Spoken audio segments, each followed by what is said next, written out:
If you've been thinking about moving to a new country lately, you are on the right video. I've got you covered. I'm going to share 5 tips with you today to help you move to a new country and make your move smooth and successful and stress-free. My name is Eva, and this is Women Blazing Trails. I am coming to you from beautiful Guatemala, which is the country that I chose to move to 10 years ago from Canada. I'm going to get right to it. I'm going to share 5 tips with you that I think are going to be really, really helpful. The very first thing you need to do is pick a country or 2 or 3 and do a little bit of research and see where some people might not want to go to Asia. Some people have Central America on their radar. Maybe you have South America on the radar. So once you've narrowed down the continent, pick a couple of 2 or 3 countries in that area and do a little bit of research on those countries. Is language going to be an issue? All those things. So first thing you need to do is narrow it down to at least 2 or 3 countries that you can choose from. The second thing you're going to do is you're going to do a little bit of research. So once you've narrowed it down to 2 or 3 countries, in my case, I narrowed it down to Central America. And from Central America, I had a few countries that I had in mind. So I narrowed it down to Nicaragua, Panama, and there was one other country, and I don't remember now because that was like almost 10 years ago. So once you've narrowed it down to the country that you think you might want to go to, now you need to dig deep and find out what the cost is. Is it affordable? Is it safe? How safe, if you're a solo female, how safe is this country for solo females? You also want to look into the culture. Are there going to be a lot of cultural differences that may not be easy to acclimatize to? When you're looking at moving into different countries with different cultures, language, food, and all of that stuff, how accepting are they of foreigners, tourists, expats? Are they welcoming? Those are the kind of things that you have to think about when you're doing your research. So you want to look at costs. How easy is it to find housing as well? Because not all countries make it as easy to find affordable housing. Is there an expat community? Will you be able to make friends? I mean, there's so much involved in once you've chosen your country, all the little things that go with it. So the third thing you need to think about is healthcare. What's the healthcare like? Is it expensive? Can you get good, eye doctors there? If you have special health issues, maybe you have, I don't know, diabetes or something. I don't really know anything about any kind of health issues, but check to see the country that you're thinking about moving to. Do they have doctors or healthcare in that country that's going to be able to help you with whatever health issues you have? Like, you need to think about those kind of things. Also, medication and prescriptions. Here in Guatemala, you don't need prescriptions for the average, migraine medicine, which I take migraine pills, things like that. You do need a prescription, however, for some pills like the narcotics. You will need a prescription for that. So how easy is it for you to find your specific prescription in the country that you're thinking about going to? So you need to look into that. That's very important. I hope the wind doesn't blow over my tripod. It's actually kind of windy today. And this is take 2, to be honest, because as I had started this video earlier, it's very windy today and the wind knocked over my tripod. I am down at the lake. This was the most beautiful spot here, and it's very quiet here. So anyway, I hope the wind doesn't knock over my tripod while I'm doing this. So healthcare is another thing, especially if you are in your 60s or 70s and you do have some existing health concerns, blood pressure, heart, eyes, whatever. Like, you really need to make sure that you can still get that same healthcare and that same level of healthcare that you're accustomed to. You want to make sure you can still get it in the country that you're thinking about going to. The fourth thing you need to consider are the visa requirements. What are they? How long can you stay in the country before you have to leave, before you have to get your passport stamped or your visa runs out? Here in Guatemala, it's 90 days. So every 90 days, I have to leave the country because I'm not a resident yet and I'm not on a retirement visa because I still work. So every 90 days, I have to leave the country to get my passport stamped. Mexico is 6 months. So look into that kind of thing. How long can you stay before you have to leave, literally before they kick you out? How long can you stay there? And then also you might want to look at, if you really do, once you've moved to the country and you really do like it, how easy or hard is it to get residency? Retirement residency, and I think they call them pensionada. How hard is it to get that? Is it almost impossible? What monthly income require? How much monthly income is required in order to get residency at that country?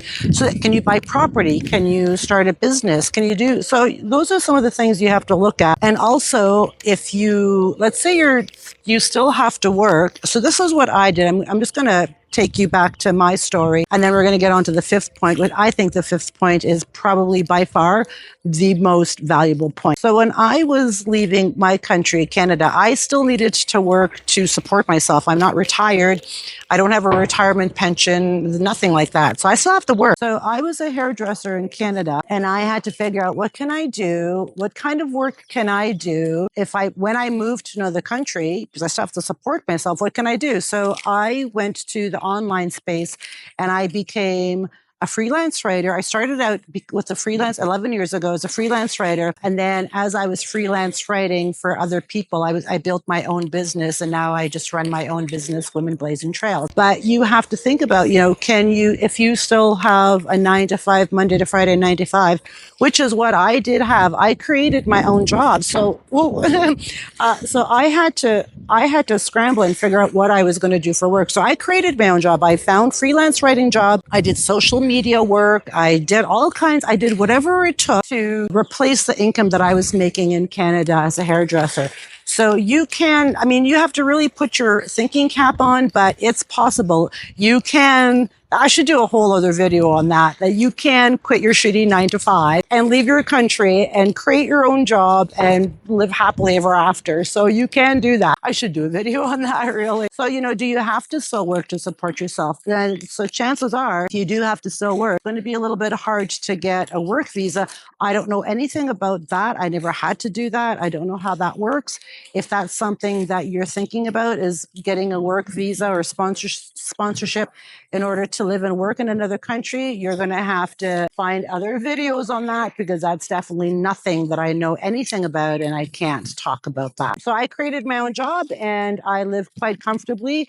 And another thing that people might ask, I can live quite comfortably here on about $1,500 a month. My rent is only $355 a month for a house. I have a house, private house with a yard. Food is very, very affordable. So you can live comfortably here. I have friends here that live okay on $1,200 a month. So you don't have to make, 6 figures a year to live in Guatemala. Absolutely not. And that's like that in a lot of countries, especially even over in Asia, Philippines, a lot of countries in Central America. South America, I'm not really sure about, but you can live quite comfortably in a lot of these countries on $1,500 a month. And that's with, a nice apartment or house and food and expenses and everything. So anyway, that's something that you have to think about. Do you need to work? Are you living off of your retirement funds?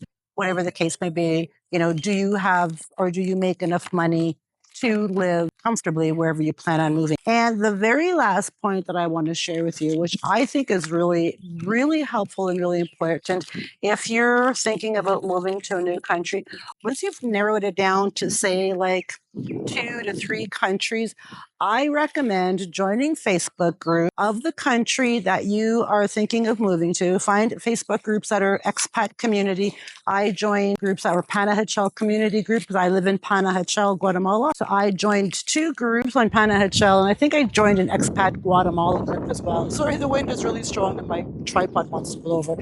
Join Facebook groups and ask a ton of questions, because that's where you're going to get all the real answers that you need, because there are expats in these groups that are very, very helpful, and they're more than willing to help any newcomer or any person who's thinking about leaving their country. They're very knowledgeable, and they can answer every question that you have about that country and that specific area that you're thinking about. So I find that Facebook groups are gold. They're literally a gold mine of information. Another resource that I found to be really, really helpful and very valuable was internationalliving.com.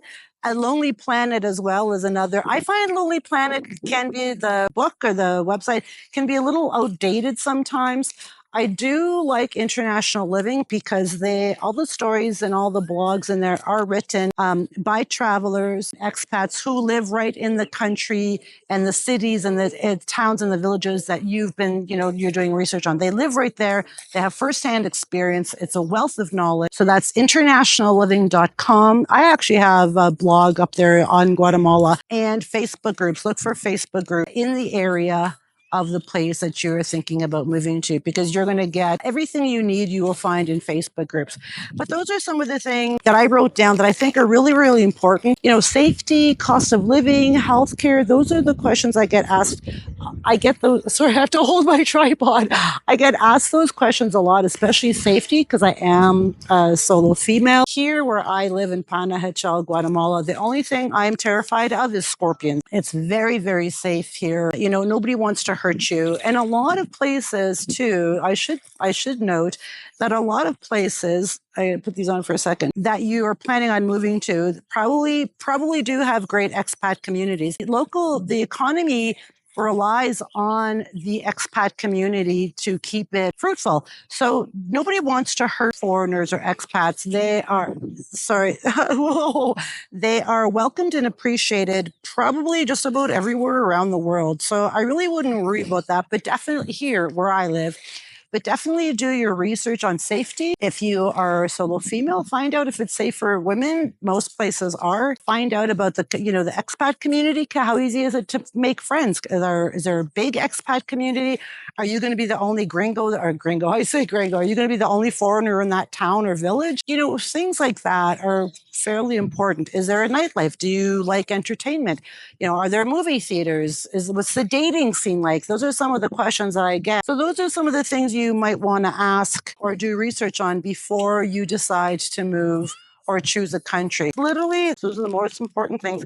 I'm going to say that once you've decided, you've narrowed it down, you've got all the information that you need, start planning, because what's going to happen, you can do all that and you'll think about it and you'll hum and haw and then, maybe next year, just do it. Like, don't stop wasting time and stop putting it off and just say, okay, if you're married, say, okay, you know what, Mary, we've already decided this is the country. Let's start making plans. Like, don't waste time. Just get to work on leaving your country, because once you do, and I think I want to end on this note, and please don't forget to like, comment, share, subscribe, and all that thing. And if you have more questions, drop them down in the comments down in the description. In the comment section down below, and I'll answer all your questions as best as I can. Oh, I forgot what I was going to say. I totally just, whoosh, there it went. It just went. So anyway, so we're gonna end this now because I forgot what I was going to say, and I'm pretty sure it was really, really important. I don't know. I don't know. Anyway, that's all I got for you. I hope you enjoyed this video. So I upload every Sunday and I do lives every Friday, 5 p.m. Central Time CST. I go live and I upload random shorts throughout the week, mostly motivational stuff. So anyway, just once you've decided, just pack your bags, sell your shit, and get going. Book your one-way tickets and just go. Because that's what I wanted to say. Because once you move, I know it's scary at first, but once you make the decision and you move and you get to that place and you get settled in, you're going to be like, why didn't I do this sooner? Honest to God, that's what you're going to say. You're like, well, I spent all this time in this country and I could have been doing this 10 years ago. This is bananas. So don't hesitate, don't waste time. Just do it. That's all I got for you. I'll catch y'all back on the next video. Bye for now.